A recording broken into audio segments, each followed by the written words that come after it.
Voilà. Donc, euh, on a l'axe qui permet de lire le cosinus et l'axe qui permet de lire sinus. C'est la raison pour laquelle que je vous avais expliqué tantôt. Quand on n'a pas calculatrice, pour avoir des, pour pouvoir calculer donc des sinus et des cosinus, en fait, on a besoin de cercle trigonométrique. Vous devez faire très attention, c'est que à l'interrogation, vous aurez certainement un exercice du style, je vous donne un angle alpha qui est 37 degrés, je vais vous demander de placer l'angle alpha dans le cercle trigonométrique et une fois que vous l'avez fait, je vous demande aussi de me donner le cosinus de alpha et le sinus de alpha. Donc tout ça, vous devez le faire sans calculatrice, donc c'est quelque chose qui est très important à savoir. Dans un cercle trigonométrique, lorsque je place un angle alpha, peu importe si c'était 35 ou 68, par exemple 68 ici, si c'est 68, ben le cosinus est là, le sinus est là. Ok? On va faire des exercices plus tard. On va d'abord continuer ici. Dernière chose, représenter en une autre couleur le triangle formé par l'origine, le point M et l'axe des abscisses. Ceci permet de démontrer que le sinus d'un angle est oui, okay. On va essayer de faire une chose à la fois. Donc, je vais prendre une autre couleur qui permet, et je vais essayer de représenter un triangle rectangle formé par l'origine. L'origine est là, le point M est là, et l'axe des X, l'axe des abscisses ici. Donc, je vais essayer de former l'angle ici. Ok? Voilà, ça c'est un triangle rectangle. Et on va, avec ça, nous allons essayer de démontrer que le sinus d'un angle est l'ordonnée du point M. Donc, on va essayer de démontrer le sinus d'un angle, par exemple, le sinus de alpha est l'ordonnée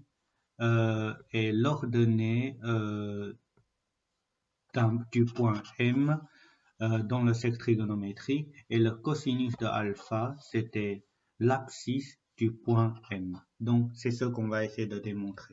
Maintenant, pour la démonstration, j'ai besoin de dessin, donc je vais faire un dessin vite fait ici et après je vais faire la démonstration. Je vous montre ce que vous devez compléter ici. Donc, ces démonstrations, faites attention, ces deux démonstrations, c'est à connaître. Ok? Donc, le 37 degrés là, que vous voyez ici, le 37 degrés, ça n'a pas d'importance du tout. C'est juste une valeur au hasard. Ok? C'est pour ça que dans la démonstration, on n'a pas besoin de prendre toujours le 37 degrés. On peut prendre ce qu'on veut. Je vais essayer de représenter un cercle trigonométrique. Donc, voilà. Ok? Je vais essayer de faire plus joli. Donc, voilà. Un peu mieux. Ok? Maintenant, sur base de ça, qu'est-ce que je vais représenter? Je vais prendre un point M et avec ça, je peux tracer le point M est là, alpha est ici, j'aurai donc un triangle rectangle. Ok? De là, je vais commencer par démontrer le cosinus de alpha qui est là, le cos de alpha qui est ici. Donc, pour démontrer, on sait que cosinus, là, j'ai bien un triangle rectangle. Vous êtes d'accord? J'ai un triangle rectangle là. Donc, la première démonstration, vous devez savoir que le cosinus de alpha, elle est donnée par côté opposé. Oui, je vais essayer de donner des noms. Là, je l'appelle O. Ici, j'appelle P. Ok, je l'appelle O et P. Sur base de ça, on va faire nos démonstrations. Le cosinus de alpha, si je prends Socchiato, donc sinus Socchiato Donc, le cosinus de alpha, c'était donc côté adjacent sur l'hypoténuse. OK? Donc, alpha est là, l'hypoténuse, c'était OM. Donc, le cosinus de alpha, c'était côté adjacent, donc OP sur l'hypoténuse du triangle rectangle, c'était OM ici. OM ici. OK? Si vous avez remarqué ça, avec le dessin, en fait, la démonstration est quasiment finie. Pourquoi? Car on sait que par définition, le cercle trigonométrique a un rayon qui vaut 1. Donc là, ça fait 1. Là, ça fait 1. OK? Ce qui signifie que OM, c'est le rayon qui vaut aussi 1. OK? OM, comme c'est le rayon du cercle, ça vaut aussi 1. OK? Ce qui fait que le OP, je dois le garder, et OM qui vaut 1. Et vu que OM qui vaut 1, bah, cosinus de alpha vaut OP. Cosinus de alpha vaut OP. C'est pour ça que la longueur OP va nous donner le cosinus de alpha. C'est pour ça qu'on peut lire le cosinus de alpha ici. OK? Maintenant, si je fais la même chose pour sinus, le sinus de alpha, le sinus de alpha, c'était côté opposé sur l'hypoténuse. L'hypoténuse, c'était toujours OM, OK? Et côté opposé de alpha, alpha est là, son côté opposé, c'était donc PM. PM. De nouveau, OM, c'était égal à 1. Et PM, je vais d'abord la garder. Donc, ce qui fait que ça va nous donner PM. Et PM, c'est quoi? PM, c'était cette longueur. OK? PM, c'était cette longueur. Mais cette longueur, en fait, c'est aussi la longueur qui est là. C'est pour ça que le sinus de alpha, le sinus, on peut le voir ici. OK? Puisque ça a la même longueur.